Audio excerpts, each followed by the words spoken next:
Hare Krishna. Srila Prabhupada ki jai. So, today is the day after Ram Navami. And I thought, since we've been talking about the topic of death, why don't we talk about the death of Ravana? So, at least we're going to begin today's class talking about the death of Ravana, and we'll see where that takes us. Yesterday I was studying a lot about Lord Ram, and we gave a lot of classes, but we didn't actually discuss how Lord Ram how Ravana left his body. And so I thought, well, yes, let's talk about that. And I had found that I had a file about this, about the killing of Ravana. And I had sent that file to Kamaniya. So keeping in the mood of Ram Navami, we can keep meditating on Lord Ram and Ravana. And Kamaniya, did you get that file? So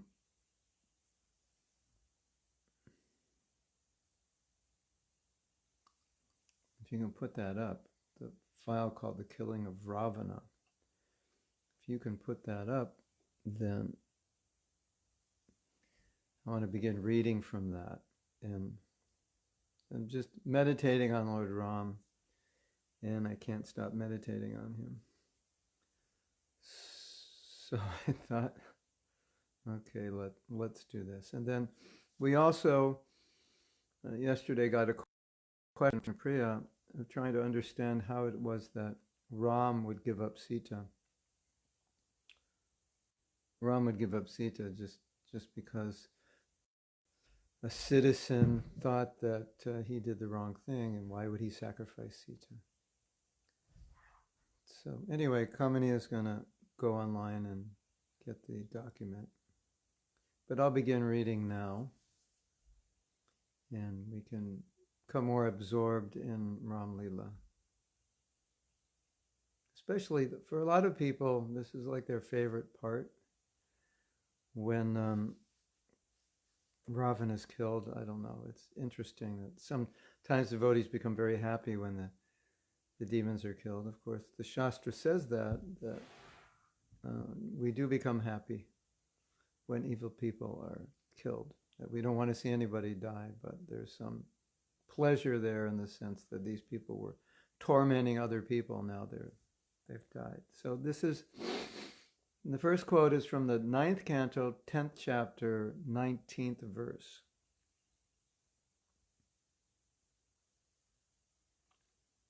Lord Ramachandra, surrounded by Lakshman and monkey soldiers like Sugriva, Hanuman, Gandamada, Nila, Angada, Jambavan, and Panasa, attacked the soldiers of the Rakshasas, who were fully equipped with various invincible weapons, like swords, lances, bows, prashas, prishtis, shakti arrows, kadangas, and tomaras. So the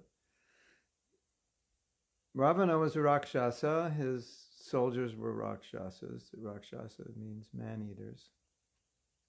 Very animalistic, cannibalistic, but at the same time sophisticated in terms of material advancement. So they had some sophisticated weapons, and the monkey soldiers did not have sophisticated weapons. Canto 9, Canto 9, chapter 10, verse 20. It's the following verse. Angada and the other commanders of the soldiers of Ramchandra faced the elephants, infantry, horses, and chariots of the enemy, and hurled against them big trees, mountain peaks, clubs, and arrows. Thus the soldiers of Lord Ramachandra killed Ravana's soldiers, who had lost all good fortune because Ravana had been condemned by the anger of Mother Sita. Sita had cursed Ravana when he was taking her. Let me go, otherwise you will die. You will suffer. So Prabhupada's saying here, because Ravana was cursed, there was no way they could win the battle. Her curse would become true. It would come to be. And even though monkeys were fighting Rakshasas with not really advanced weapons, just trees and clubs and mountains, just throwing what they can, they actually won the battle. It's interesting. So here's the purport. And we read this yesterday, but it doesn't hurt to read it again. The soldiers of Lord Ramachandra, recruited in the jungle, were all monkeys and did not have proper equipment with which to fight the soldiers of Ravana. For Ravana's soldiers were equipped with weapons of modern warfare, whereas the monkeys could only throw stones, mountain peaks, and trees. Interesting. Just try to visualize the battle. They're carrying trees and throwing stones and carrying mountain.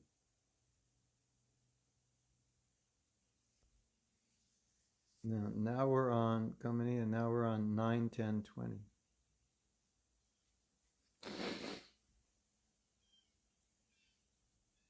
But because the soldiers of Ravana were condemned by the curse of Mother Sita, the monkeys were able to kill them simply by throwing stones and trees. There are two kinds of strength, Daiva and Purushakara. Daiva refers to the strength achieved from the transcendence, and Purushakara refers to the strength organized by one's own intelligence and power. Transcendental power is always superior to the power of the materialist. Depending on the mercy of the Supreme Lord, one must fight one's enemies, even though one may not be equipped with modern weapons. Therefore, Krishna instructed Arjuna, Mam Anushmara Yudhyacha, think of me and fight. We should fight our enemy to the best of our ability, but for victory, we must depend on the mercy of the Supreme Personality of Godhead. Yes. So we just read that purport. And we have the same thing in the end of Bhagavad Gita when Sanjaya says, wherever there is Krishna, Yatya Yogeshvaro Krishna. And wherever there is Dhanudhara, the carrier of the weapon, wherever there's Arjuna, there will be Vibhuti, opulence, there will be power, there will be morality. There will be Vijay, there will be victory. Tattvaja Vijayo Buddhi. Yeah. So it's nice to meditate on this, how with monkey soldiers, Lord Ram was able to defeat these very powerful Kshatriyas. And they had modern weapons, and still it wasn't enough. So it's a nice meditation when we're trying to do something, that if we're Krishna conscious, if we have that power, then we're likely to be successful. If we don't have that power, then you can try very hard, but you may not succeed. So now we're going to the next verse, Kamaniya, 21. These are verses from the 9th canto of the Bhagavatam, which describe the battle and subsequently how Ravana was killed. Translation. Srimad Bhagavatam 9, 10, 21 translation. Thereafter, when Ravana, the king of the Rakshasas, observed that his soldiers had been lost, he was extremely angry. Thus he mounted his airplane, which was decorated with flowers and proceeded toward Lord Ramachandra, who sat on an effulgent chariot, brought by Matali, the chariot driver of Indra. Wow. Then Ravana struck Lord Ramachandra with sharp arrows. And so here in this Leela, as we've said before, Lord Ram was coming to play the part of what appeared to be an ordinary man. And he was exhibiting behavior that we could follow as an ideal son, an ideal husband, only had one wife, had opportunity as a Kshatriya to have many, as an ideal husband, saving Sita, the ideal king, and then eventually being the ideal king, banishing Sita because of what citizens may think. Like that, he set this example.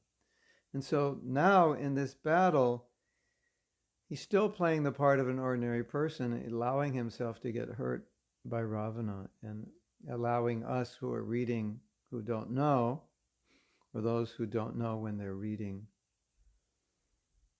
Ramayana, well, maybe this is going to be a difficult fight. Maybe he could become, maybe killed.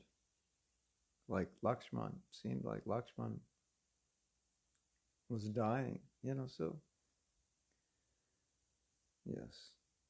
Okay, so let's read the purport.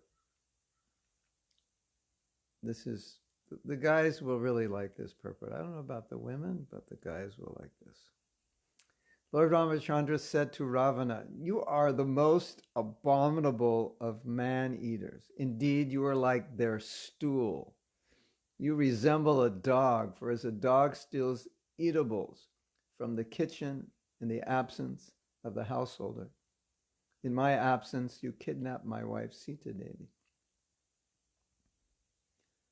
Therefore, as Yamaraj punishes sinful men, I shall also punish you. You are most abominable, sinful, and shameless. Today, therefore, I whose attempt never fails, shall punish you."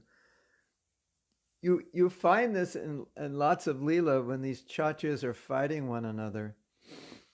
They're telling one another that I'm going to kill you, I'm going to destroy you. You're just like a worm in stool, and you can't stand up to my strength, and now it's time to send you to the abode of Yamaraj, like that.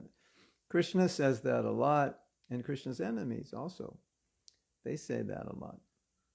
And it's interesting because if you look at the modern professional world of boxing or mixed martial arts and so forth, what they often do is they have press conferences before the fights, a week or so before the fight or the night before.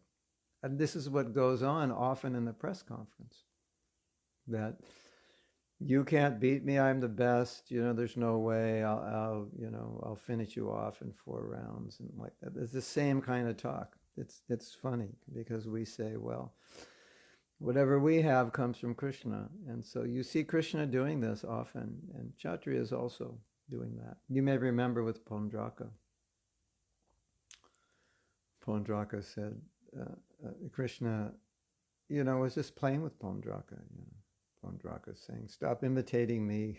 Pondraka was mad. "Give up your forearms." And Krishna said, "Yes, I will give them up by chopping your forearms off," so-called forearms. So this kind of talk is, it's quite common, and even Krishna, he does it. And as we know, Krishna arranged this Leela so he could fight. Krishna has a desire to fight, and so now he's getting into it. Okay, it's finally coming down to this. This is one of the reasons I wanted Ravana to appear, or Jai Vijay to appear, and now, because I like to fight, and so now Krishna's like, he's really getting into the mood of fighting. Sakya Prema says, bravado. I'm going to kill you. I'm going to send you to the nether regions. What did Krishna say? You're like the stool of man-eaters. Wow. Yeah, we say that in our own colloquial language, which I won't repeat, but you piece of blank, yeah, we say the same thing. Mm.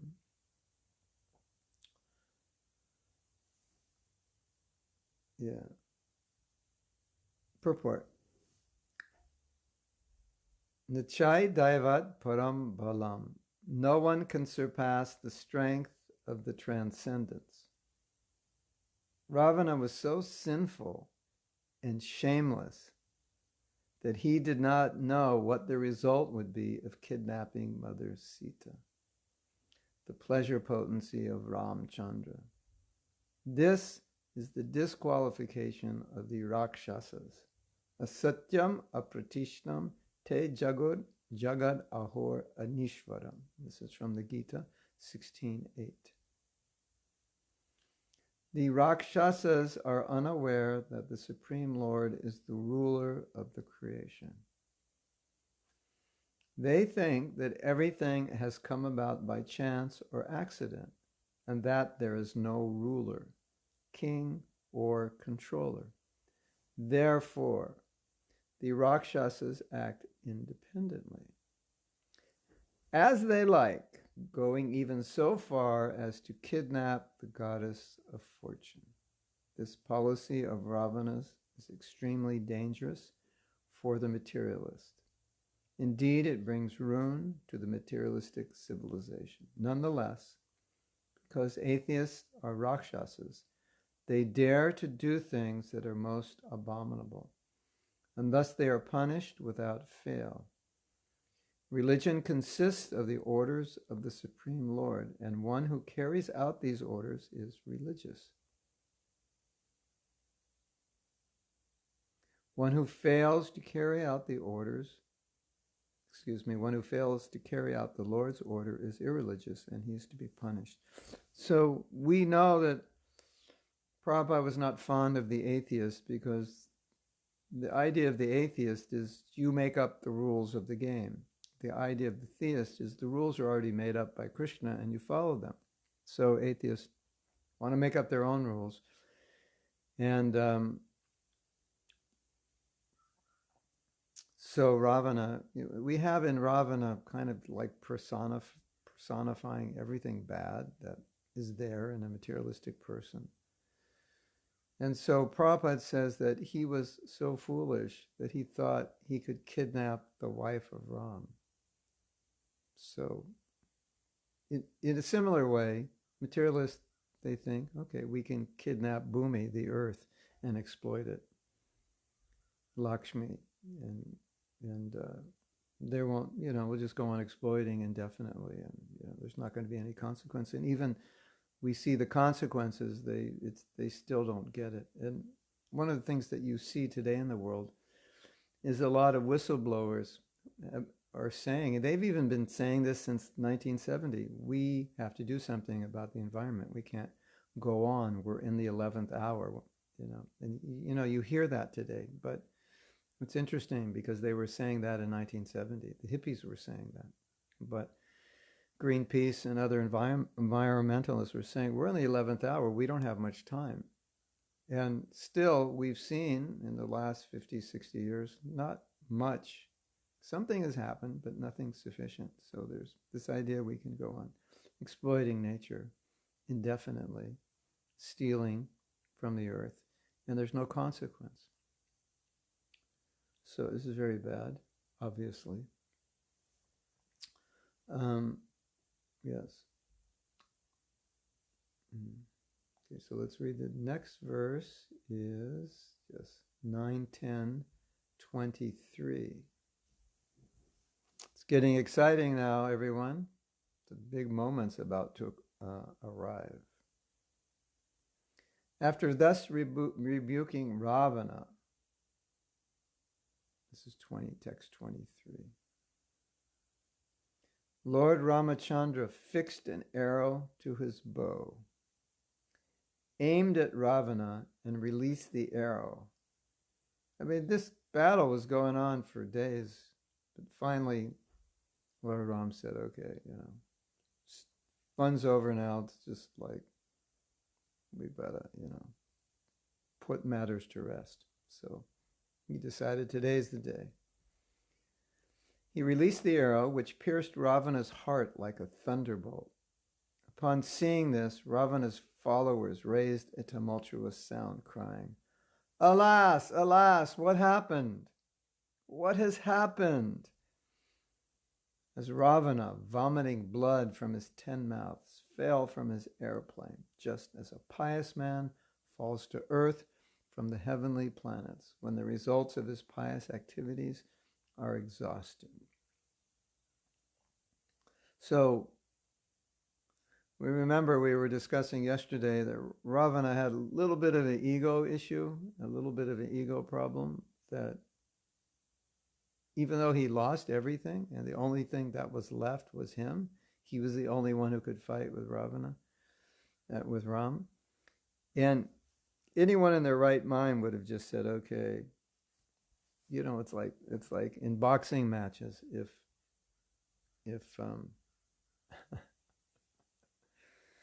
in boxing matches, sometimes you'll find that one of the boxers is getting defeated, and he gets hit really hard and he kind of loses it, and then his opponent just keeps beating him because he's so dazed he can't fight back. And when the referee sees that the opponent, he can't even protect himself, he'll come in and he'll stop the fight. It's called technical knockout.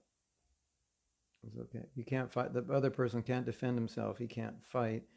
If we let the fight go on, he could be severely injured. So they stop the fight and they say the fight's over. He's lost, and there's no need to continue the fight. And so this is kind of the situation here with Ravana. It's like, hello, you're getting beaten.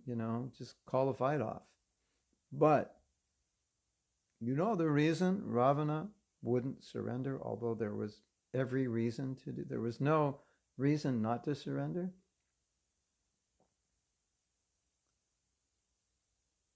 The reason?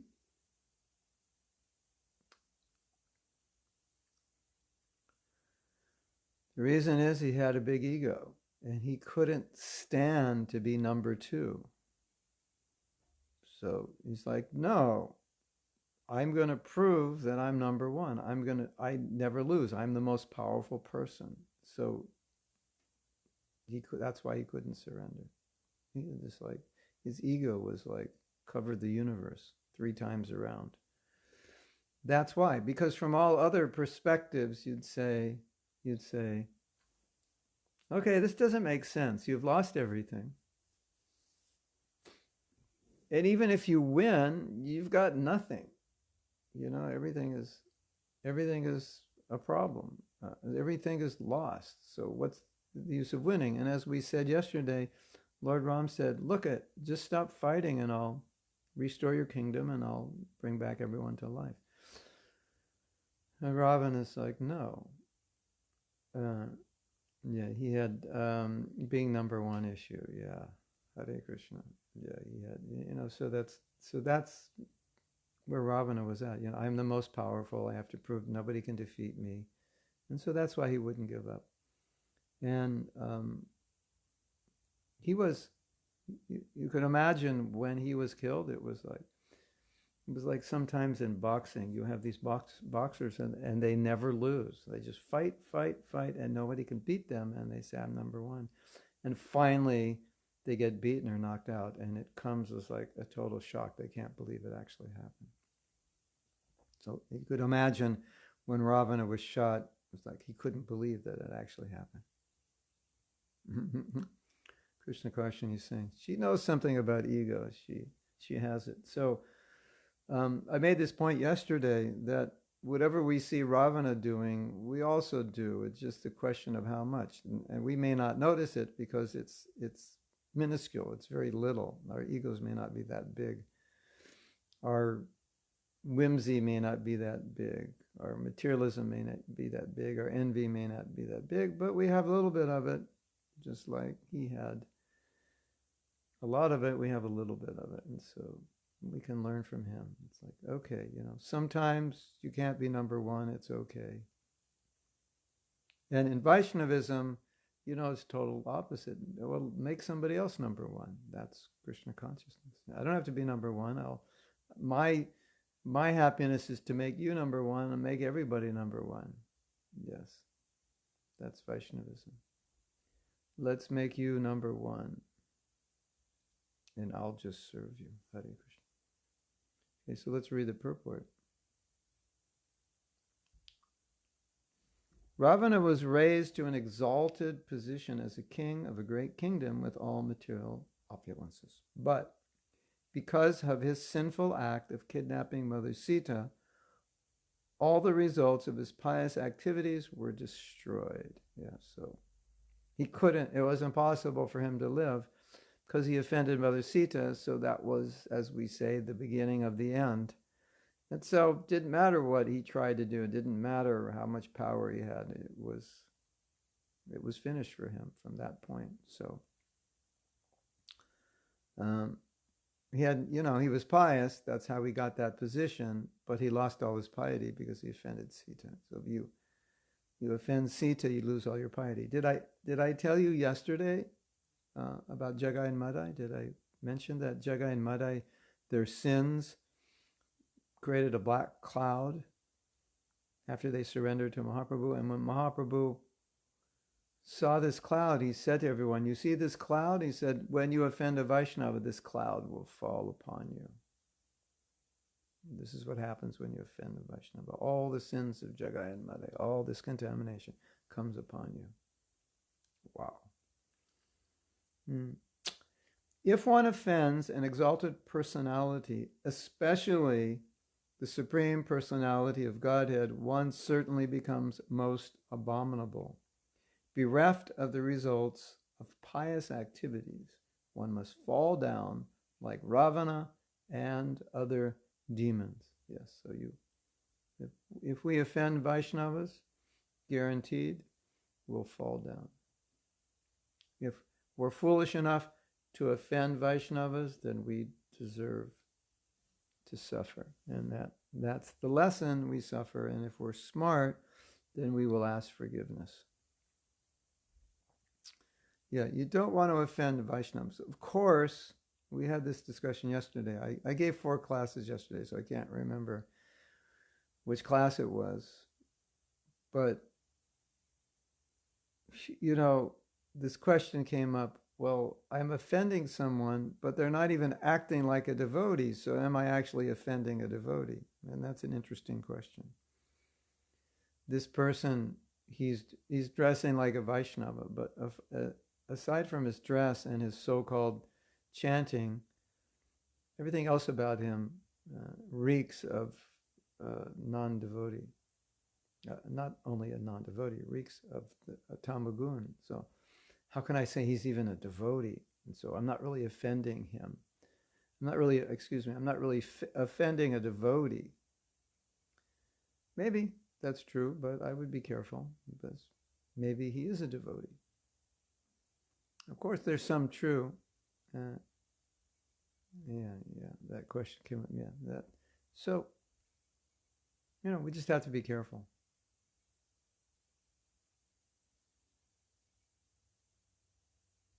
Err on the side of caution. Yes, but if we offend a great devotee, then that's the business of Ravana. And so we can see a little bit of Ravana Shakti within us in infiltrating our consciousness. Okay. So now we go to the next verse. This is 9:10:24. Thereafter, all the women whose husbands had fallen in the battle, headed by Mandodari, the wife of Ravana, came out of Lanka. Continuously crying, they approached the dead bodies of Ravana and the other Rakshasas. Now we go to the next verse. Kamini, you can put up 25 and 26 and 27.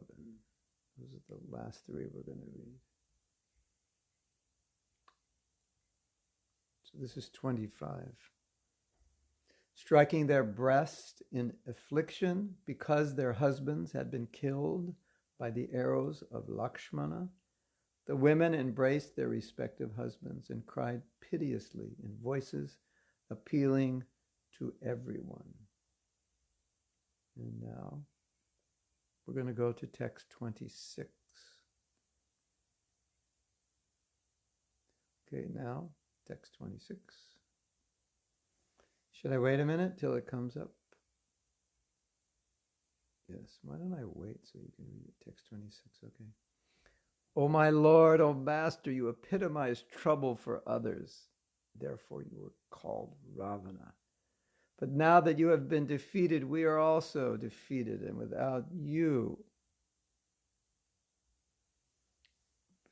I'm reading it off the phone.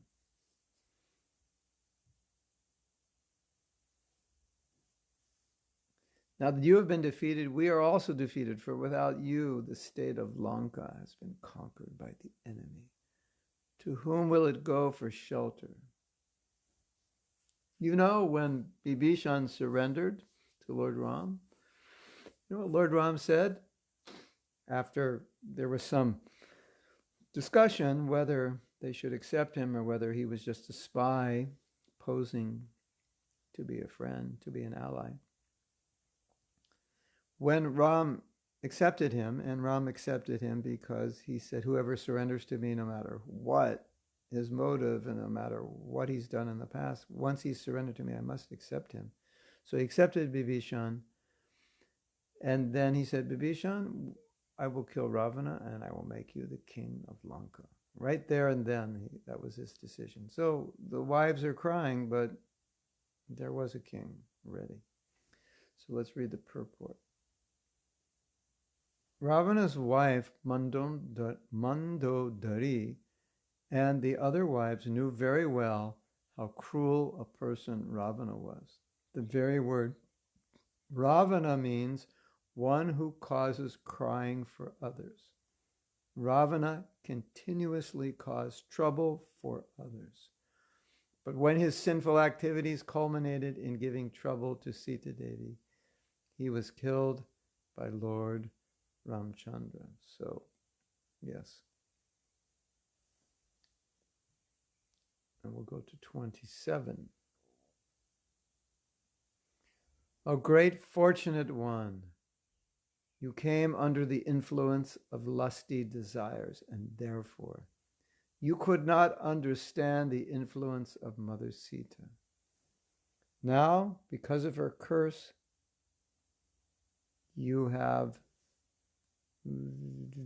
excuse me,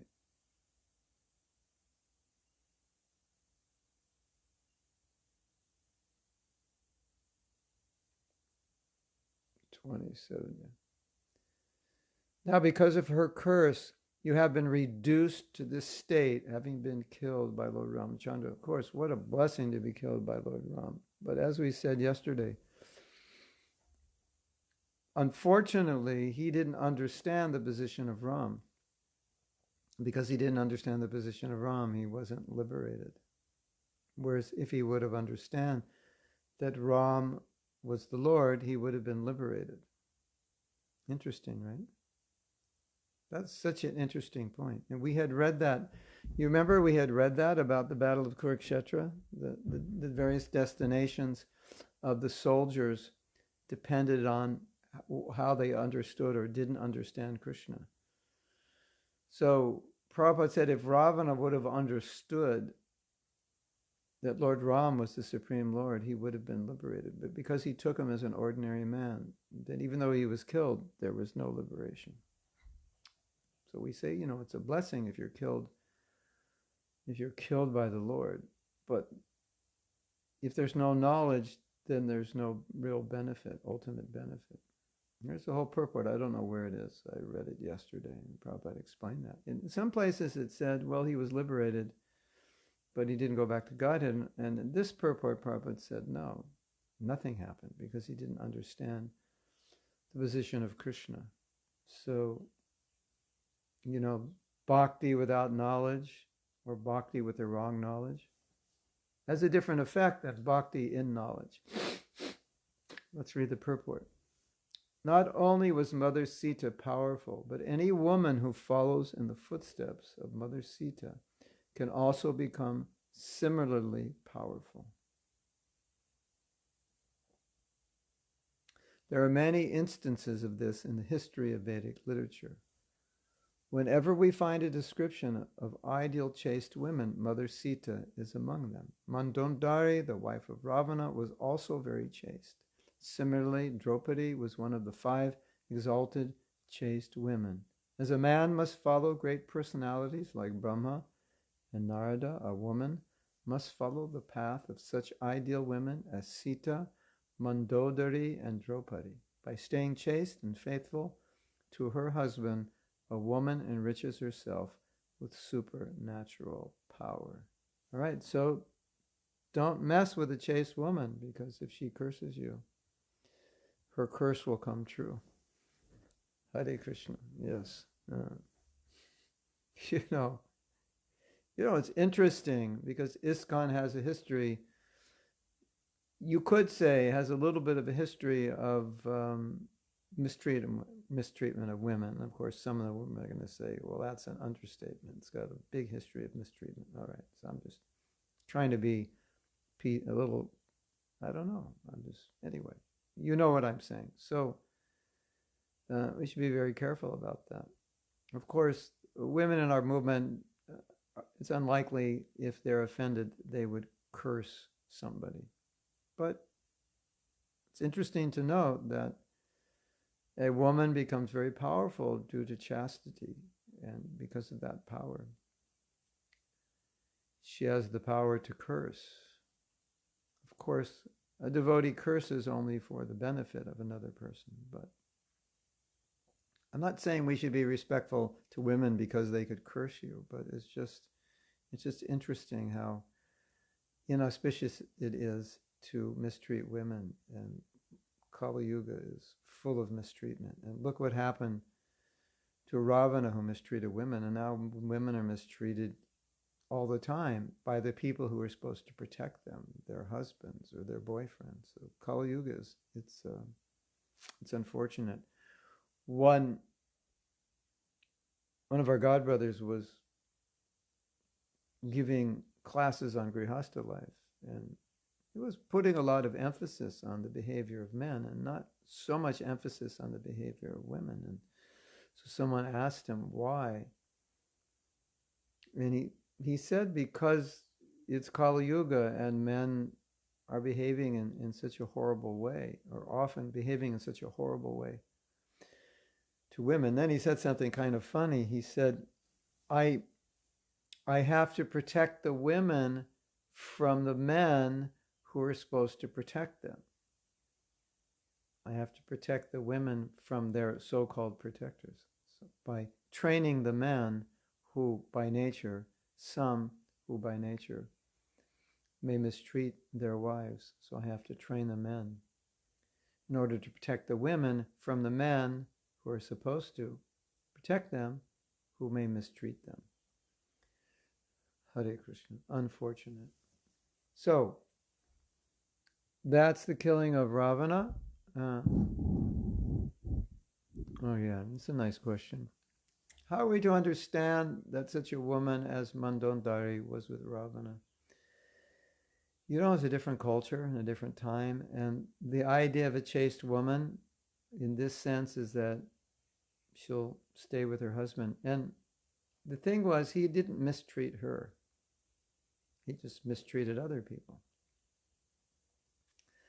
So, according to Manu Samhita, there are reasons that a woman could leave her husband for mistreatment.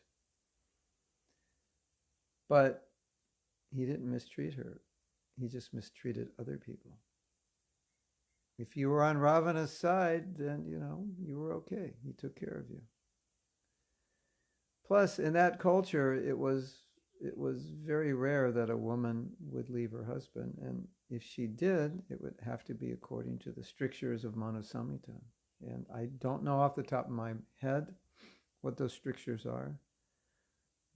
But you can Google it and you can find out the conditions in which a woman would leave her husband. And so, as we're reading, chastity is so valued, and so being chaste even to a demoniac husband. Interesting, right? That was her duty, so she did it. And, there's a story, I think I told this story last week. Prabhupada saw a couple, and they were so poor they were living in the street, and the woman had arranged to cook for her husband on the street where they were living. And Prabhupada said, this is a chaste woman, that even they're living on the street, the husband can't provide anything for the woman. She'll still figure out how to take care of him and cook for him. But then you contrast that to the modern world where, if your husband had no money, if your husband couldn't even give you a house, you might think, what's the use of staying with this bum, I'm not going to live on the street. He can't even take care of me. And so you'd probably leave him. And most women would probably leave him. Wouldn't they? This guy's useless. He can't even provide for me. So why would I want to stay with him? But Prabhupada sees this woman staying with this man. He says, this is chastity. This is the love of a wife for her husband. So, there's a lot of emphasis on the chastity of a wife. And, of course, it's a different culture, a different time, different place, a different situation. I mean, look at the world today, right?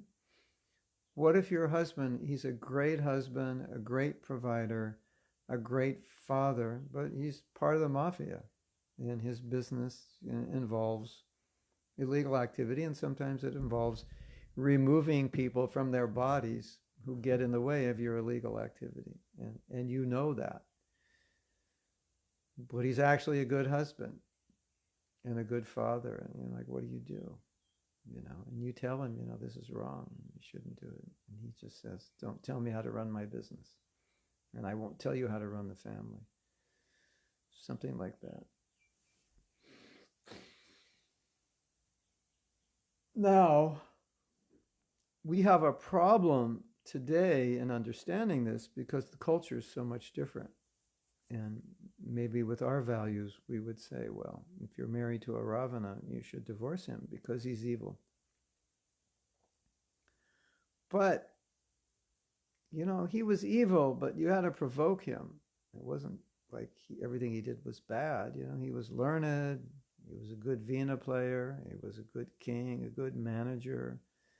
So, he had a lot of good qualities. So it wasn't, so it was kind of like that mafioso. He's a good father, a smart guy, he's got a PhD in this. That's his business, it's illegal. And sometimes he kills people. And Hare Krishna, so, Hare, yeah, that's all I can say about that. Someone else want to say something about it? That's what I have to say.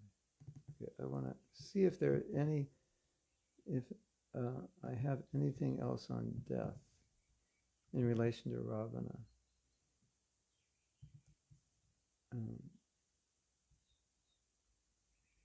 Excuse me.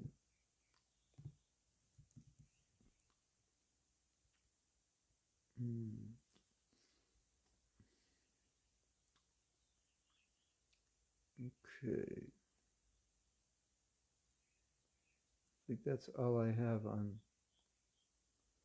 the killing of Ravana. Now, I wanted to go into another topic, if that's okay, unless there's some questions you have before we go in.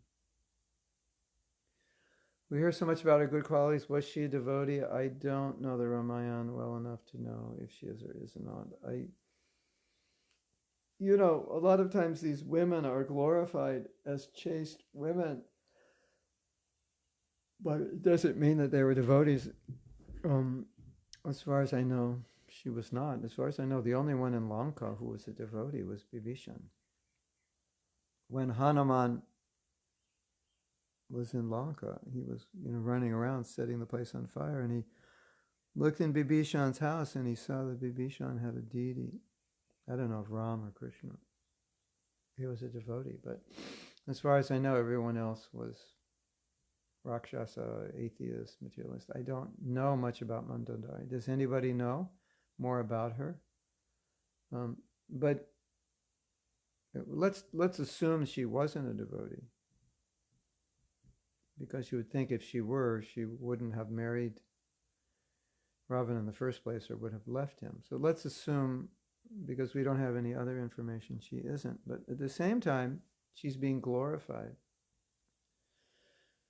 So Prabhupada may use someone as an example of a good quality which we can follow, who's not a devotee, not an example as a devotee, but just exemplifying something we should be following.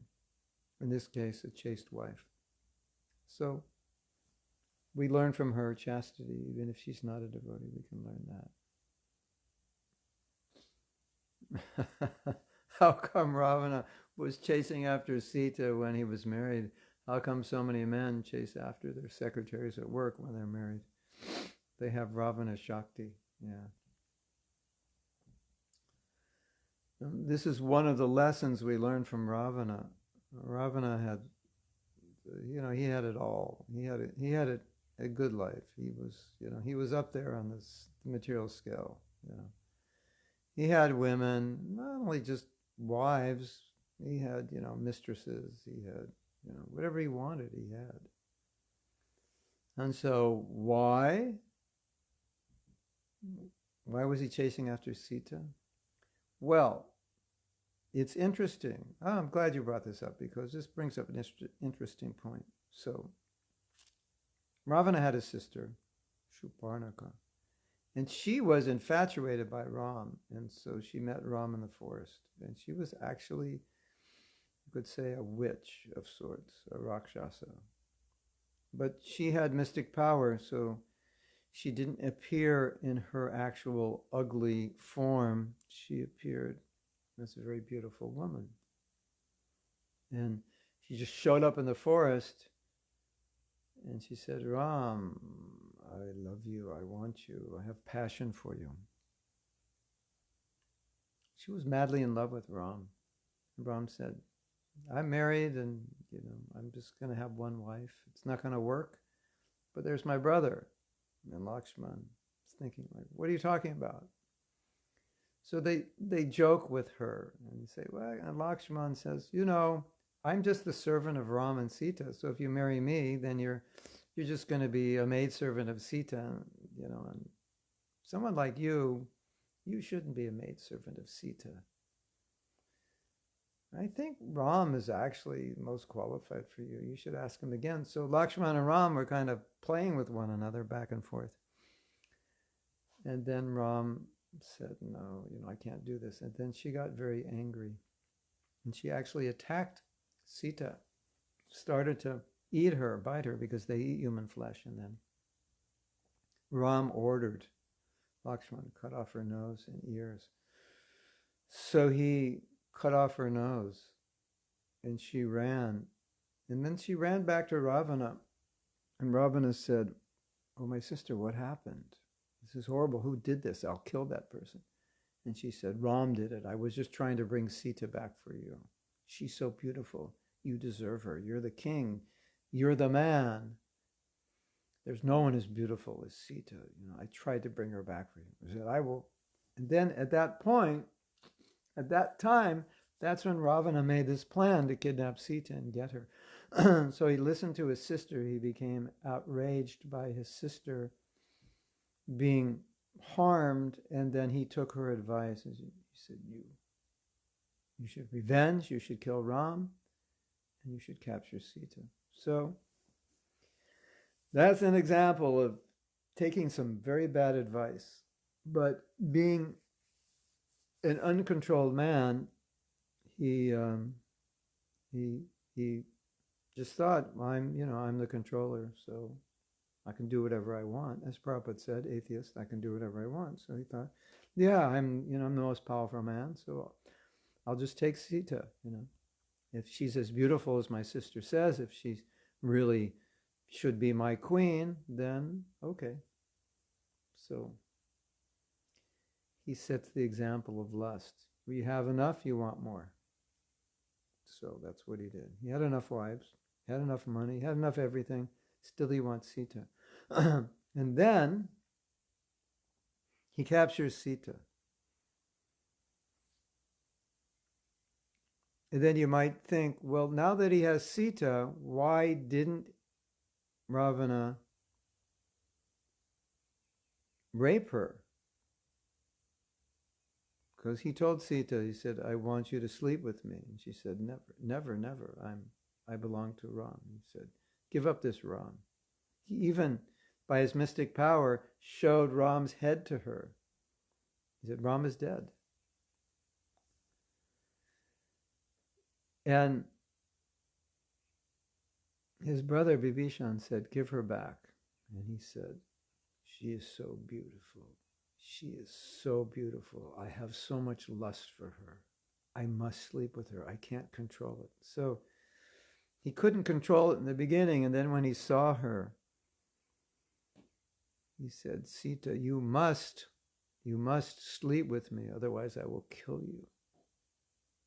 He was mad. And then, so the question comes in, well, why didn't he? Well, earlier in his life, he had raped a heavenly nymph, and he was cursed at that time.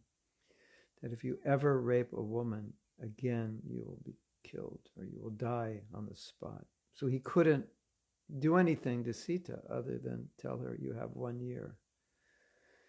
And if you don't submit to me within a year, I will, this is, true love, I will kill you and eat you. Either sleep with me or I will kill you and eat you. So this is lust at its worst. But as I said, everything that Ravana is doing, these tendencies we find in so many people. So look at men. When men lust after a woman, is there any love there? No, it's just they want the body. And sometimes do men physically abuse their wives or their girlfriends? We even find sometimes there's rape and murder. So, what Ravana is doing is just, it's the full spectrum of demoniac. But you see that this is happening everywhere. So, you ask, why wasn't he satisfied with his wife? She's so beautiful, so chaste. Yeah, well, that's the nature of some men, that they have amazingly chaste wives and they're looking at other women. Hare Krishna. Unfortunate, isn't it? And what Prabhupada said when he married his disciples, he said, okay, so take one wife and be happy. So the idea is, well, I can't live, I need a wife or I need a husband. Okay, you get one. That's it. Not 2, not 3, not 10, not 1 every month, not 1 every year. You get one and be chaste to that one. And by being chaste to that one, it will help you in your Krishna consciousness. It will help you overcome your desire to enjoy many men or many women. In fact, in the Bhagavatam, Prabhupada says that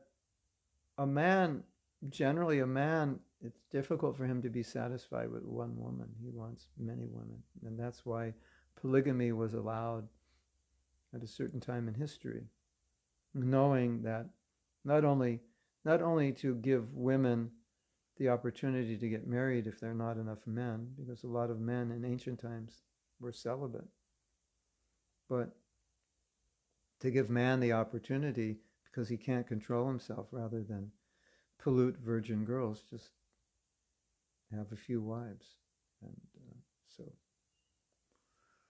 And then, I don't know if you know the history, but at one time in the movement, Prabhupada said, well, we can allow polygamy because that would give women a chance to get married who may otherwise not find a husband. But then later, he changed his mind for 2 reasons. Number one, it's illegal. When he was told it's illegal, then he said, then we can't do it. Although I think in Africa it's legal, but he never really authorized it in Africa and said, well, everywhere else outside of Africa don't do it. And then the other thing is, Prabhupada, he thought about it because polygamy is quote unquote Vedic. But then he thought about it and he said, well, we're trying to reduce sex desire, not increase it. So if a man has many wives, it's just agitating that desire. So it's, we want renunciation. So then he kind of rethought it, and that polygamy may be useful for the common man or in society in general. And that's what you find. Oftentimes Prabhupada says things, in the Manasamhita it says, in the Vedas it says, but it's for common people. It's not applicable to devotees who are trying to get out of this world. So I think, when Prabhupada considered the application for devotees, eventually he thought, no, this isn't going to work. And I think all the women who are listening to this are thinking, well, that would never work. How could I couldn't share my husband with other women. If you were raised in a culture where that was normal, maybe yes, but I think for most women in this culture, that would be difficult or impossible. So we have a question from my husband, Krishna Karshani's husband. Ram rejected Sita because there was accusations that she might have been unchaste. How is it to relate to our present lives? We're conditioned souls, and cheating happens this is a good question, in marriages, even in devotee marriages. So should we reject our spouse if we have been cheated, following the example of Ram, or forgive the cheater? Of course, every situation is different. Well, there's a story. I don't know if you want to hear this story, but since you brought it up, I guess I'll tell you. Hare Krishna. So, there was a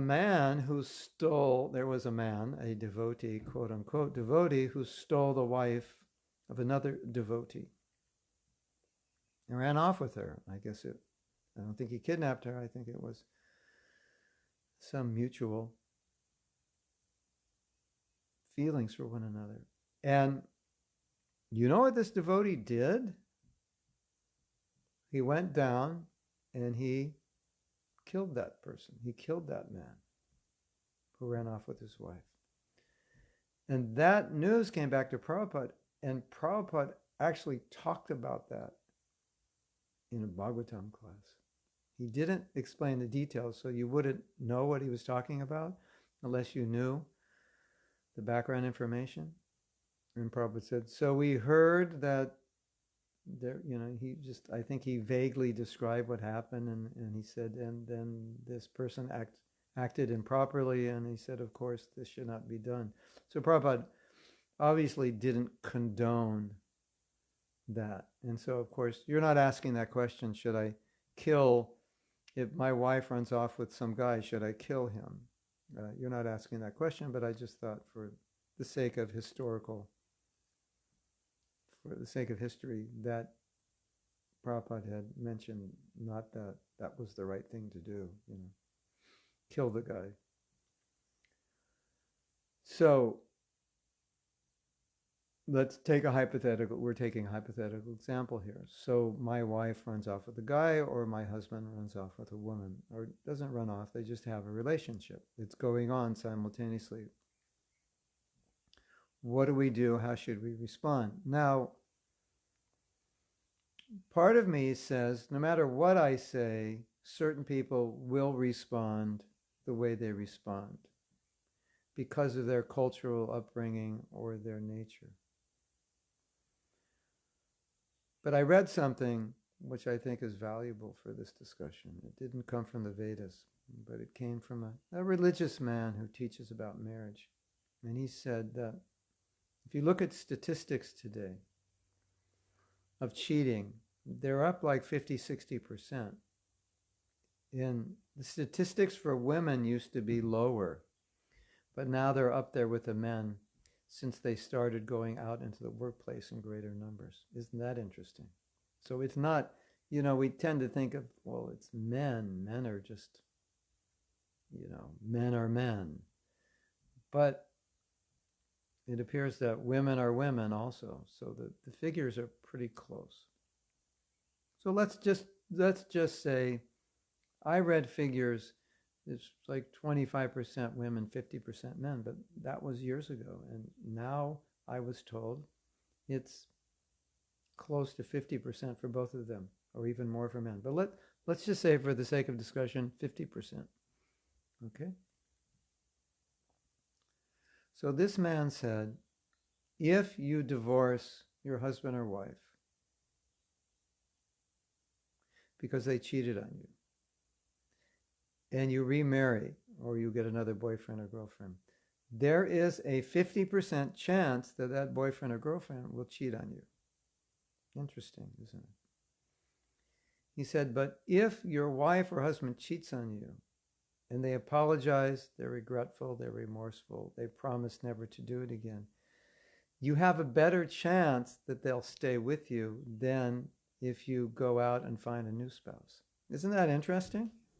This is a little mathematics here. So, as I said, even though that is a fact, it's not that everyone will be able to do that. And I have never read anything that Prabhupada said where we can get a direct instruction from him. But generally,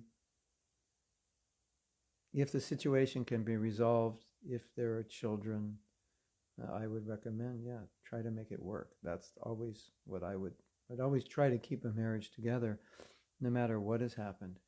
But if there's cheating, sometimes one of the partner who's been cheated on, they can't go on with the marriage. It's just too disturbing to them, and I understand that.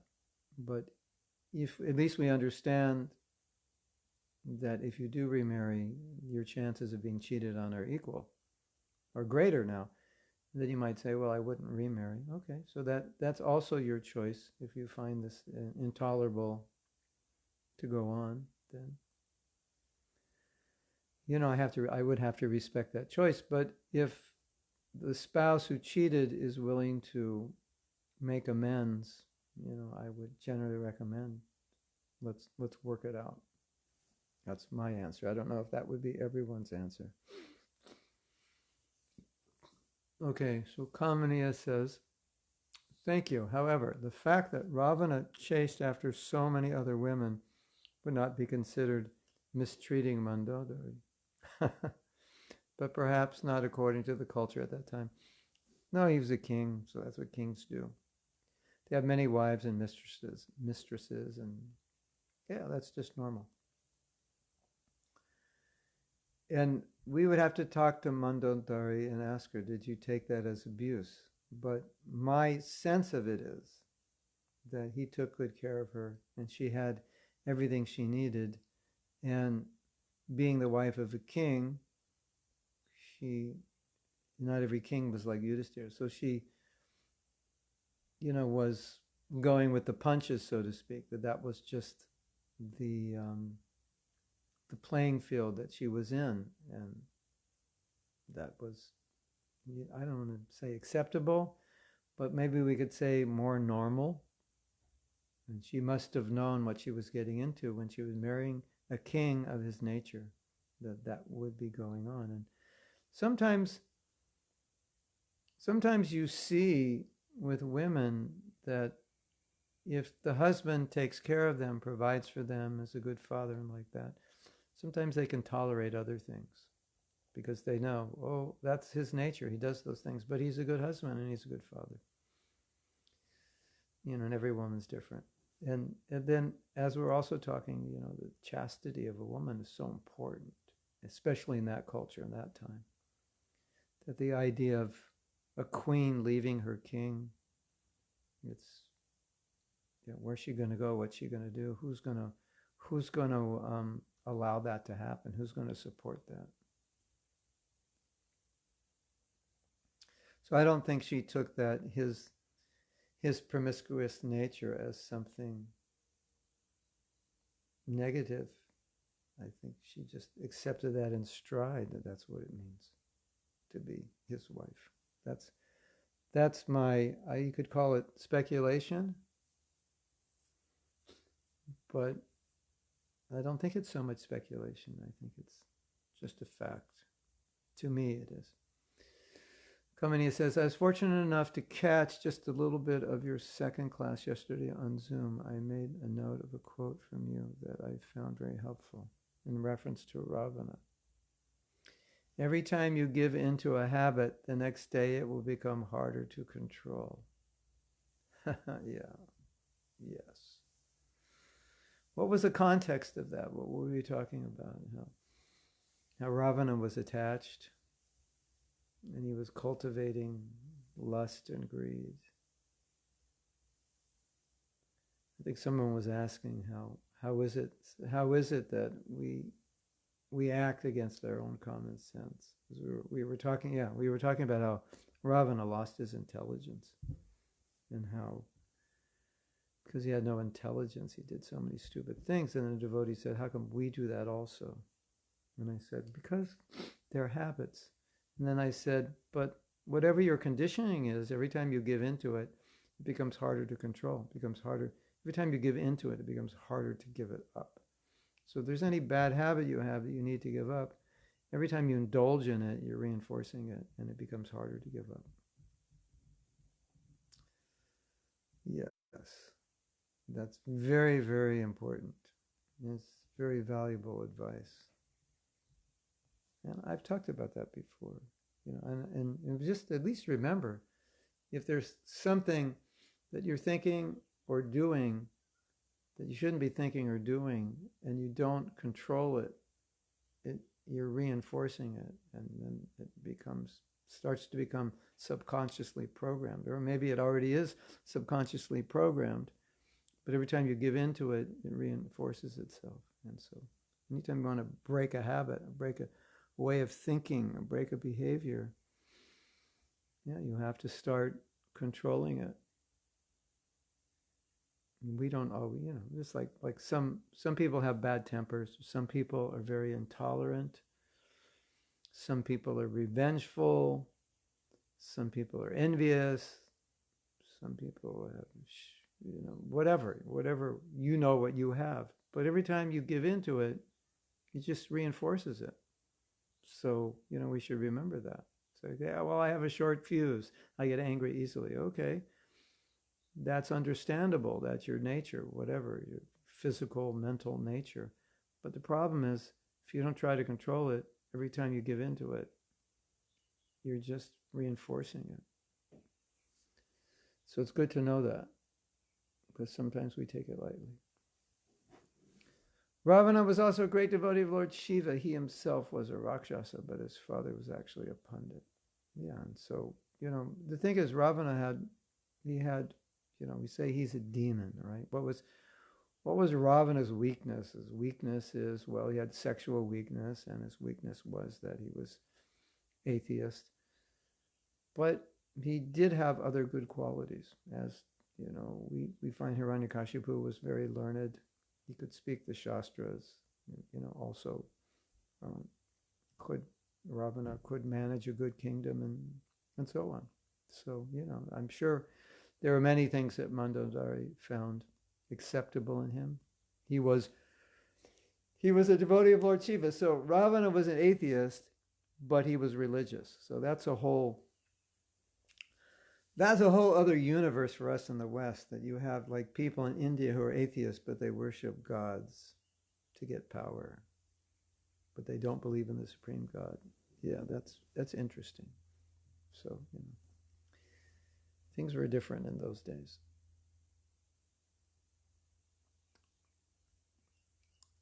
And Hiranyakashipu's wife was also chaste. Not that they necessarily agreed with what they were doing. Of course, they didn't, but... Okay, so Satyarupa says, isn't it wrong to be on the side of the wrong? That's why Bibhishan left Ravana, so why should Mandodari not do that? Well, it was easier for Bibhishan. It's harder for her to leave, and I think it was the right thing for Bibhishan. Because Bibhishan couldn't support him, and he was giving him advice that he wasn't listening to, and it was his duty to give him advice, and because he didn't listen to the advice, and he saw that what Ravana was doing was destructive, he decided, let me join the other party and help them defeat him. So, he was in a different position. Now the question is, Satyarupa, when you get married on that happy day and you find out your husband's a Rakshasa later on, he was just portraying himself to be a Vaishnava, but you actually find out he's a Rakshasa and he hates every Vaishnava and like that. What would you do? What should you do? What would you be advised to do? And of course, you'll say, I would ask you what I should do. But, and then and for the sake of discussion, I'll ask you back, what would you do? Right? What would you do? What would anyone advise her to do? Be a chaste wife to a Rakshasa husband? Probably not. Probably you would be advised to leave him. So Mandodari's position is different. Those days things are different. And she also, not being a devotee, had different considerations. Or let's just say he's not a Rakshasa, he's just, part of the local Mayapur mafia.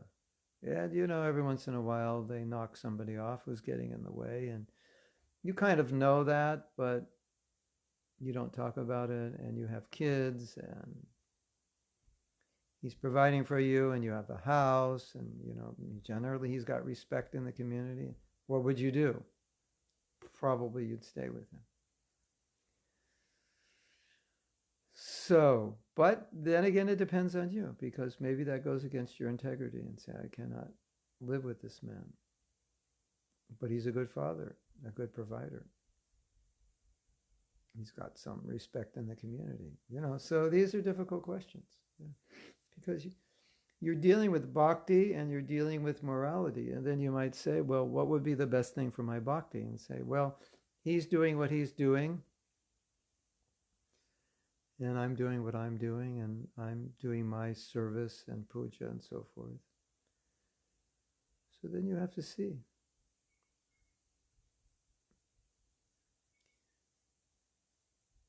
You have to see what is, going to help you in Krishna consciousness or not. These are difficult questions, aren't they? Yeah, and I don't, like some of these questions that we're asking now about the wife and so forth, you're not always going to get the same answer from everybody. Some will say, no, it's your duty to be a chaste wife. Someone will say, look, if he's not a devotee or he's doing something sinful, you're not obligated to stay with him. And it's true. So then the question comes, if the Shastra says I'm not obligated to stay with him, should I? Because just because you're not obligated doesn't mean you should. You should leave. It just means you don't have to. There would be no sin in leaving him. But you may want to stay with him for various reasons. And hopefully that doesn't happen to you. And hopefully it doesn't happen to any of you.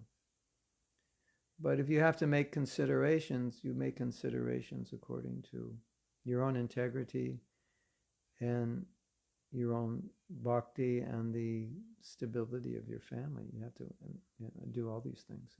And so, you see that today.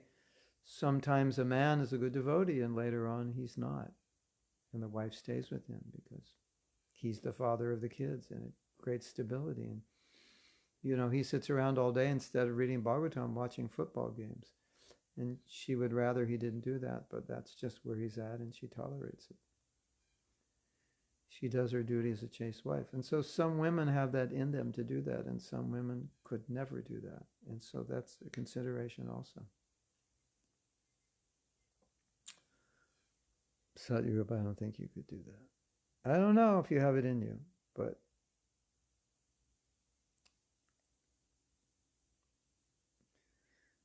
yes, removing people from their bodies. Yeah, that's a polite way of saying chopping off their heads or so. Well,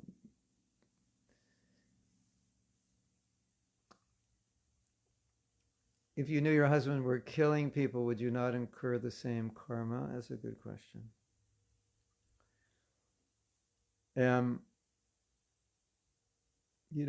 My sense is if you went to Prabhupada and said, Prabhupada, my husband's in a business and he's killing people and I can't stop him. Should I still stay with him and serve him? My sense is Prabhupada would probably say, no, we can't support that. There's a story, it's an interesting story I've told before, but I don't think all of you have heard it, that there was a group of people who were running a company, a food company, but it was actually a front for a drug company, and they were making a lot of money selling drugs, and they liked devotees, and they wanted to support devotees. And so money came, and the temple president had told Prabhupada that the money had come from this company, but this is what this company is doing. Can we accept the money?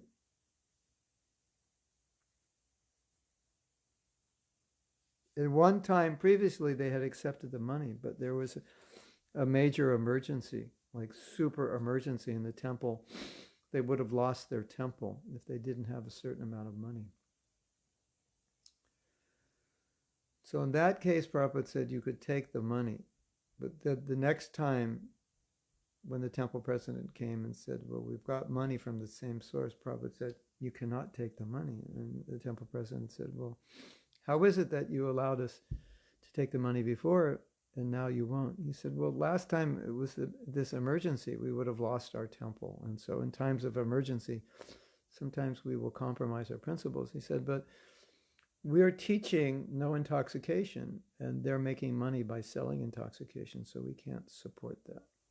So that's why I say my sense is, if your husband was engaged in breaking any of the four principles as a business, and you asked Prabhupada, should I stay with him and support him? My sense is he would probably say no. Convince him to stop. Don't support him. So it's true, there may be some karma there. But the other, but for a non-devotee woman, then you can say for a devotee woman, her highest duty is following the principles and serving Krishna. For a non-devotee woman, the highest principle is serving her husband. So it's a little different. So for a non-devotee like Mandodari, you might say, well, the highest principle for her is to serve her husband, in spite of what he's doing. Time, place, circumstance, individual. It's all, unique and different. So Vrindavan Leela says, Pandora Hinson says, what about male devotees who abandon their wives and children? I sometimes hear about men who leave their families in order to lead a so-called more spiritual life. The only time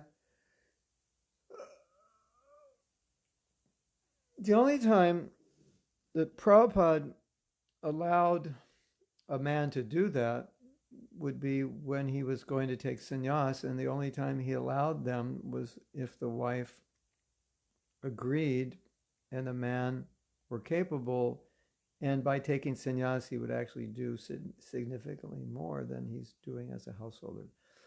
Under those conditions, Prabhupada would allow it sometimes. The man had to be qualified. The wife had to be agreeable. And not only the man qualified, but there would be a significant upgrade in his service by taking sannyas. In that condition, yes. Otherwise, no. Otherwise, Prabhupada would say, it's your responsibility. Stay with your family. Don't leave. And the devotee would say, but there's so many difficulties. I could do more service. Prabhupada would say, no, but stay with your family, you have children, etc., etc. If the man were very, very advanced and Prabhupada could see that he could do something special, then he might say, ask your wife. If she's agreeable, we'll do it. But even if the wife were agreeable, in most cases, he would just tell the men to stay. And in most cases, the men were not qualified. And there's obviously no great advantage to leaving your wife and then marrying again later when you find out you're not actually a sannyasi. So the other thing Prabhupada said is that if we do things like leaving family, divorcing, leaving children, will become a laughingstock. And we're trying to preach to elevate people, and then if we live like this, it's a very bad example. So, yes. Yeah. Ravana and his wives are worshiping Lord Shiva, and Rava's an atheist. That's so interesting, isn't it? Mm-hmm.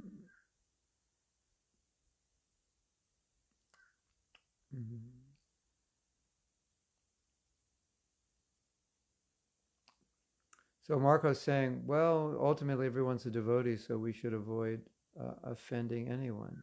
Is it right? Yes, that's a general principle. But sometimes someone poses as a devotee and they're not, and it has to be pointed out that they're not actually devotees.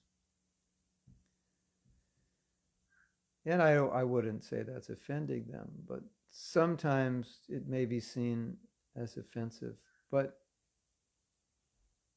it depends how you define offensive. But we have to protect devotees from those who are portraying themselves as devotees, but mistreating or taking advantage of others, or clarifying what is a devotee and what isn't a devotee. But still, we need to be careful.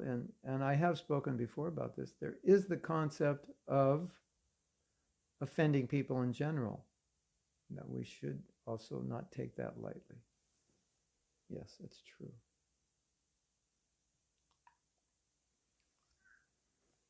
Mandodari was well versed in Vedic literatures, so it is said she was a devotee,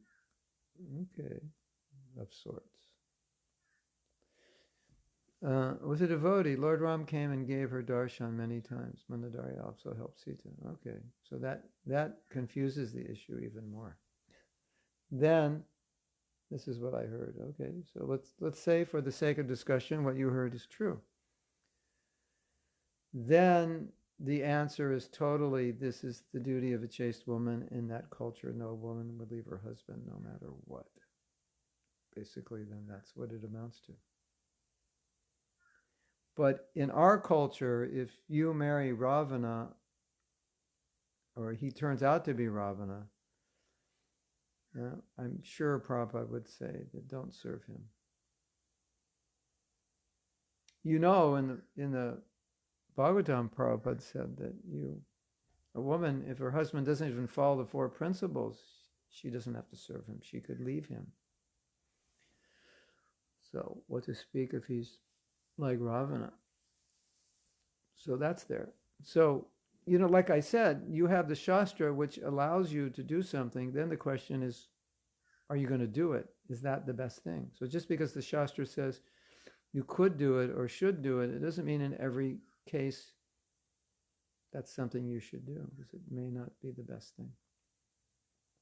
But especially because it says you could do it doesn't mean that necessarily that's what you should do because you could do it. So every case is going to be different. And so if you have a specific case and you want me to speak about that, that would be easier, like a specific modern case. That's easier. Guru Nisha says, I've heard of a version of Ramayana where at the end, when Ravana was about to die, Lord Ram offered to forgive him and restore everything. Yeah, it's true. He did. But he refused. It was more like a very elaborate play because he wanted to be killed by the Lord himself and be liberated. Yeah, I don't think so. I mean, that's the behind the scenes situation. That was, and Krishna wanted to kill him, and that was part of it. So even though Ram is saying, yeah, I'll bring you back to life and this and that, I'll bring all the soldiers back to life, we'll restore your kingdom. Actually, Ram wanted to kill him, and Ram came to kill him. But just for the record, he said, we can bring it all back, and just to show how bad Ravana was, that he wouldn't accept it. So, it's actually he wanted. In the story You know the story of before the Battle of Kurukshetra when Krishna went to speak to Duryodhana and try to avoid the war, avert the war, and Duryodhana would not listen? Well, if you read a little more about that, when Krishna went there, he already knew Duryodhana wouldn't accept, but he wanted to make it official. The war was going to happen, it had to happen, all these soldiers were going to be killed, the Pandavas are going to be reestablished. And I forget, someone had advised Krishna, I said, you go speak to him. And the reason he advised him, he says, because he's going to say no, but we want to make it official. Like they both knew that already. So sometimes that happens. Okay, so we're going to do this, but we already know the result. So, Lord Ram already knew Ravana's not going to accept, and Lord Ram came to kill him. So that's all going to happen. But he just did this to, show the real colors of Ravana. Kamini says, wasn't Ravana cursed that he wouldn't be able to touch a woman against her will? Yes. Because he had raped one woman after that, he was cursed. If this ever happens again, you will die. That was the curse. If you touch a woman against her will, you will die.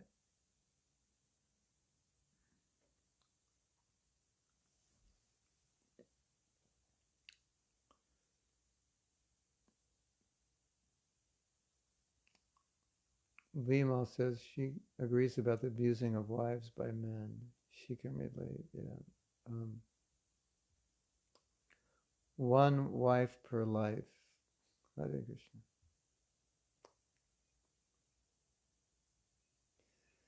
Kate says, I watch Mormon programs, the wives are never happy, this polygamy. Yeah, polygamy is, it had its time and place. It doesn't work so well now. Bima has a question. When we have been cheated or have been the cheater, how do we cultivate respect in order to cultivate trust? Well, if the person who cheated apologizes and admits it and promises to reform, then we can cultivate trust. If the person who cheats doesn't want to admit it or doesn't want to talk about it, then I don't know how you can develop trust. That's the problem. So, you know what they say, if you want someone to trust you, you have to be trustworthy. You can't just expect someone to trust you if you're not trustworthy. And you can't say, well, it's your fault you don't trust me, if in fact you're not trustworthy. You could only say it's your fault you don't trust me if you have not done anything that would be a cause of a person distrusting you. So if you're innocent and your partner doesn't trust you, then that's their problem. But if you've done something to demonstrate you're not trustworthy and your partner doesn't trust you, then you have to become trustworthy. Or if you've both done that, then you both need to come clean, admit it, and repent and promise never to cheat again. And then trust will develop over time by following that. You can't artificially create trust. It has to develop naturally because a person acts in a trustworthy way. Okay, now it's 9:30, so it's time. Female likes that statistic. You can look up that statistic. It's just interesting, but I was told it's because women are in the workplace more, so there's more connection with men. So there's more cheating, which is a real interesting, that's a whole other topic about women in the workplace. Now, I'll just throw out something for the sake of throwing it out. But, there's a lot of talk in ISKCON about women's role. Should women be in charge? Should they do what the men do, etc., etc.? And generally, Prabhupada's policy was, well, whatever one is qualified to do, that's what they should do. But the only problem that I see is social consideration. So a lot of times, people say women aren't as capable, and in many cases that's completely untrue.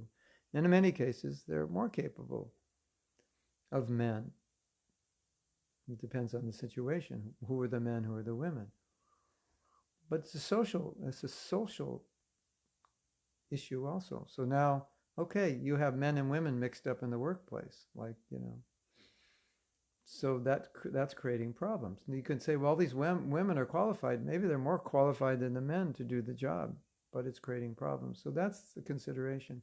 When we talk about women holding positions, we have to understand social consequences. Like now, we have some temples in America with female temple presidents,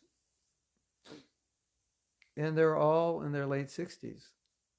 So it's not really a problem. But if they were all 25, that could be a problem. It may not work, even though they're qualified. And, she's going in the office with another 25-year-old man and giving him counsel. And this, it may be difficult. Of course, the women could say, yeah, but then I have to go in the office with a 25-year-old man. So, yeah. But these are things to consider. And also, we find that men often don't like to take orders from women. And so that creates a problem also sometimes. Ego problems are there. So these things are we consider these things. Marco says, we should act as Krishna devotees, not as belonging to the Vedic culture, knowing well that nobody really belongs to us, wives, husbands. Yeah. Yes? Well, someone will argue about belonging to the Vedic culture. We should act as Krishna's devotees first. But there are things we do which are Vedic that support our bhakti, but we're not, Vedic just for the sake of being Vedic. The goal is not to be Vedic. The goal is to love Krishna. But Vedic principles, varnashram, we follow in other things. But yes, our wives don't belong to us. They belong to Krishna. Being cheated on could make it easier to detach. You want to hear something funny, Parker?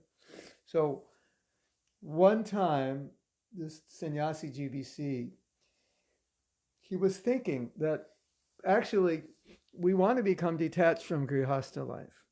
And so he would find a man and a woman who were incompatible, and he would say, you should get married. And his thinking was that the marriage will be so miserable that they'll become detached.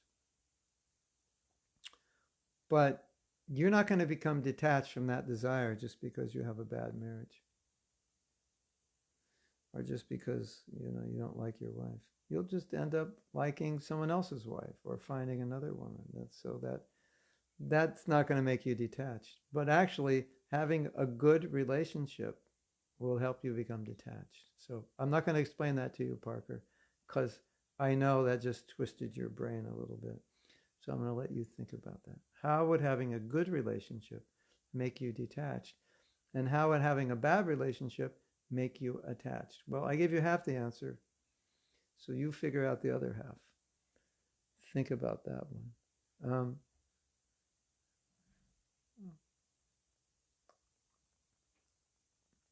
That quote of yours I shared was part of your answer to a question, but I'd missed the question. I think I explained the question about conditioning. Why is it that we're acting on bad habits even though we don't want to? That's what we're talking about, right, Kamaniya? Or was that something else? How would a man accept a woman who has been a drug alcohol addict even though the woman has stopped her addiction? How would or why would he? How would he accept her? He would accept her as she is.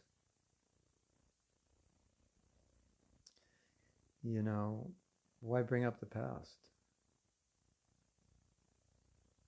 You accept people as they are. That's how.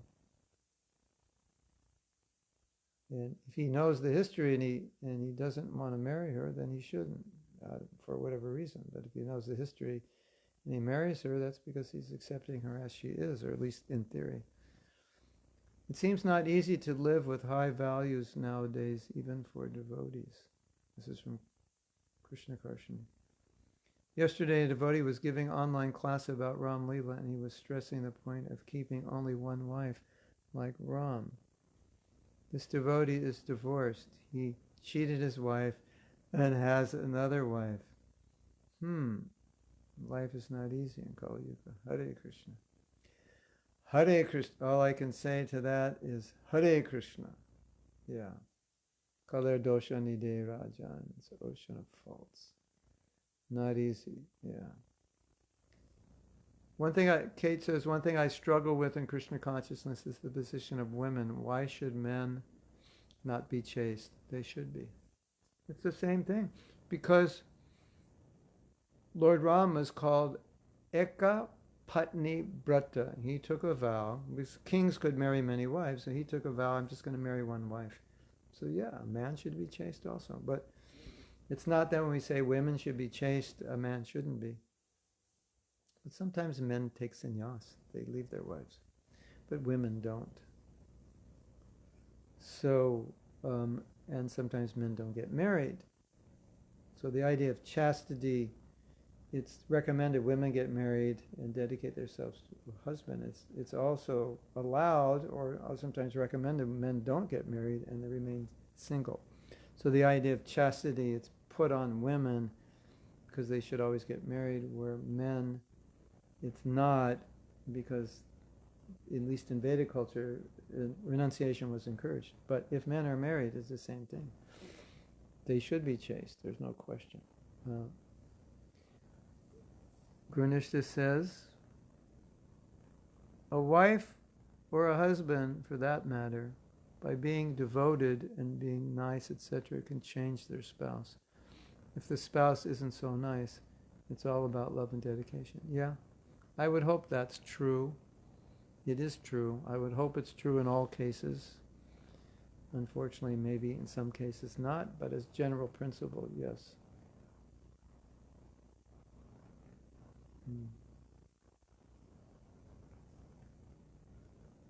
Kamaniya says it's synchronous. You're addressing marriage issues here, given the topic of your newsletter, which went out today. Marriage workshop. We're having a marriage workshop tomorrow, and my wife is going to be doing it. I'm helping her. How to get the newsletter? Go on my website and you can sign up for newsletters, sign up for online classes. Look on my Facebook page. And it was advertised on Facebook also. Tomorrow night, 7 o'clock, we're going to do a Zoom class. And Zoom allows us to show things on our computer, so it'll be visual also.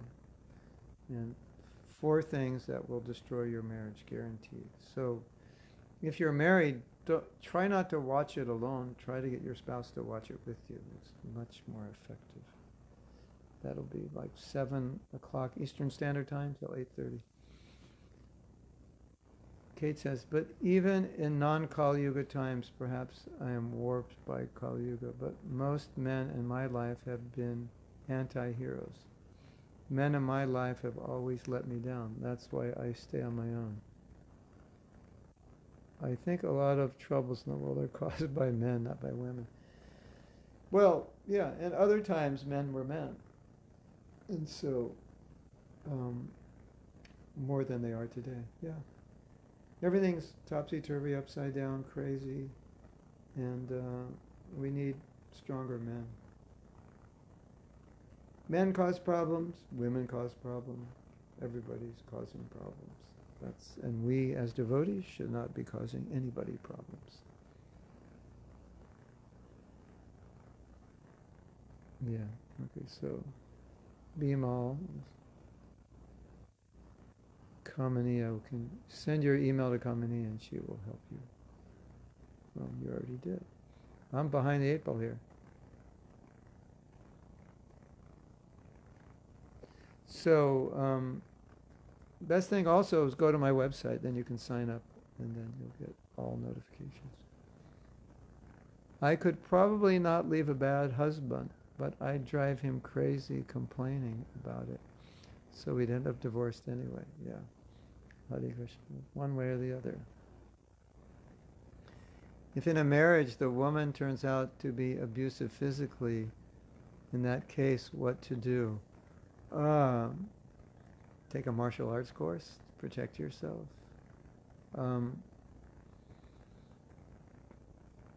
She needs to get help, and you have to convince her to get help, and maybe separate until she gets help.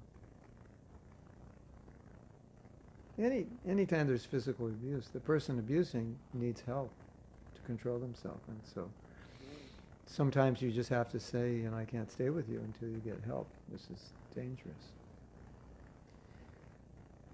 Anyone else commenting who says would like to be added to Mahaprabhu's link, you can go to mahatmadas.com to the home page and scroll down for the newsletter sign up. It's a bit hard to find. Those who gave their emails above, I already passed along. Yeah, so there's newsletter sign up and there's online class sign up and maybe some other sign ups. And there's a sign up for a WhatsApp group. Online, yeah, so she's giving the link. Kamania gives a link for the online. And anyone know Raphael? He was asking some disturbing questions a few days ago and haven't asked any questions since. Yeah, maybe Krishna Karshani, you should, if you want, talk to him, because he was talking about suicide.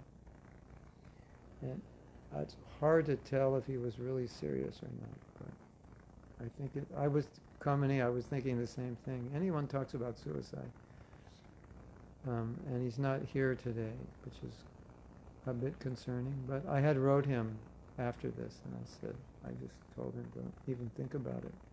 It's not a solution. Today, Friday, not tomorrow, yeah, today. 7 p.m., yes. What did I say, tomorrow? It's tomorrow in Australia, but it's today. Yes, tonight at 7 p.m. Yes, tonight at 7 p.m. But the principles are also good for relationships with anybody, not just spouse. Okay.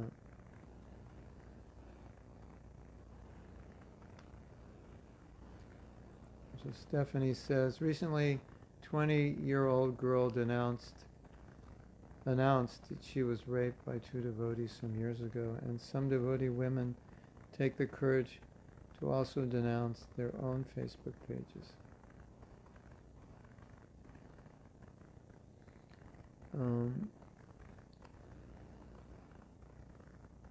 What should we do as ISKCON members in all those cases? Should we advertise others about them? How to protect us, each other, from those Ravanas or disturbing devotee women in our temples?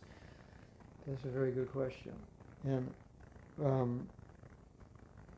I think that women should answer this question, but my gut feeling, well, yeah, this is a difficult question. My gut feeling when you said that, I thought, well, that's good that they've exposed this person. People who do that should be exposed. The world should know. But how to expose it, I'm not sure if Facebook is the best way, but it should be exposed. And if there are channels within ISKCON, but if they're not working, then you may have to take to your own ways. But if such persons have done such things, it should be known for the protection of others that this person has done this. But maybe you can discuss that with other women and see what they think.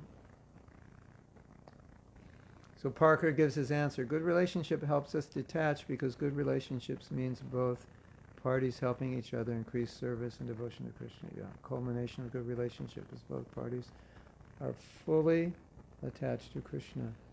And also the other thing, that's a very good answer, and the other thing is, it's like my father, when he was about 90, his body was falling apart. And he said, I just feel like dying now because the body's not really useful. I can't read, I can hardly hear, I can hardly walk. So what's the point? And then he used to say, I lived a long life and I had a good life. so I'm ready to die. And I thought, interesting. That's the idea, okay. I've had a long marriage. I had a good marriage. I fulfilled that need. That need is fulfilled. I'd had for so many years. I've been married. I had a nice house, nice kids, nice food. So it fulfills that need. Whereas if you have a bad relationship, then, you're 80 years old and you think, I never had a good relationship with a woman. I want to get married now and have a good relationship. So that's also part of why the good relationship helps fulfill that need. Bimo says, I appreciate your service. You're awesome. Thank you. Keep being awesome. I will do that for you. I will join your classes. Hare Krishna.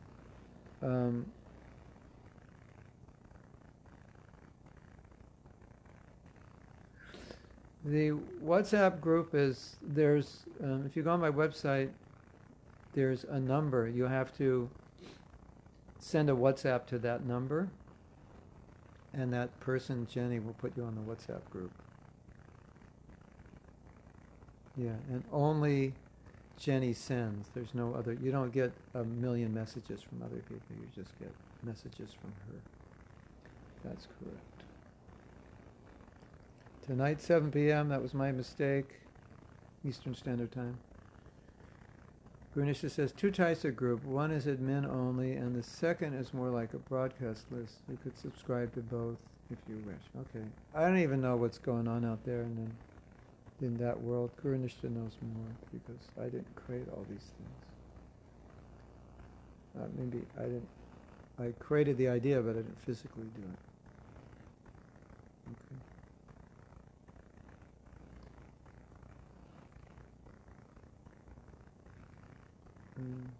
Yeah. Dovetailing sinful desires in Krishna consciousness will remove the desire to be sinful. Yeah. Well, not exactly dovetailing sinful desire. Dovetailing desires. Yeah. Will purify the desire. Is there any article on how to choose a girl for marriage? Go to my website and look under marriage. There are things about that. Yeah. Yeah, this is how you choose a girl. You go back like into Sat Yuga and you go back in a time machine, go find a girl from Sat Yuga and bring her back. Then that would be fine.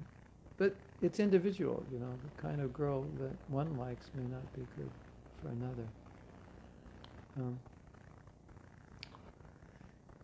If the Supreme Lord is transcendental and purifying, then why does one individual knowledge or understanding of Krishna, Ram, determine the outcome of his life, like in the case of Ravana? Very good question.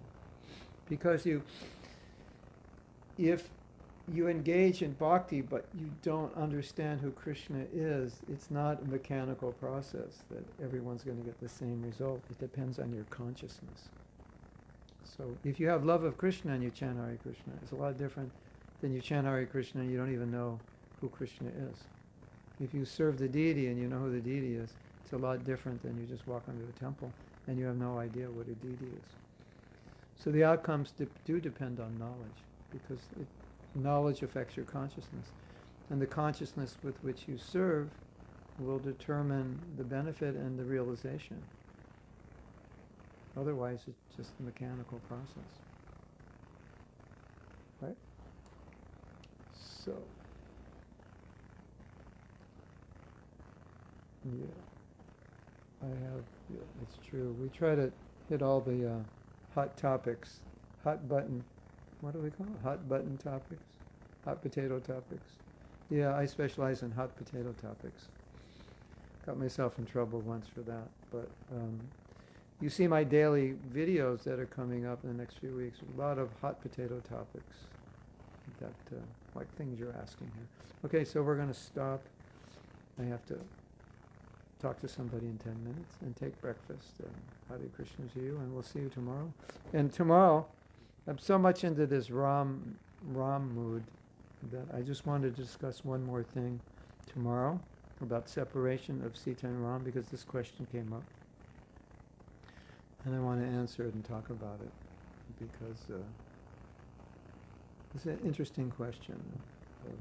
the suffering that they went through, or the apparent suffering, and why would Ram go through suffering, and did they actually go through suffering? And why would he banish Sita just because someone thought he was being henpecked? And so we'll answer these questions. So thank you for watching. Hare Krishna. We'll see you tomorrow. Srila Prabhupada Ki Jai.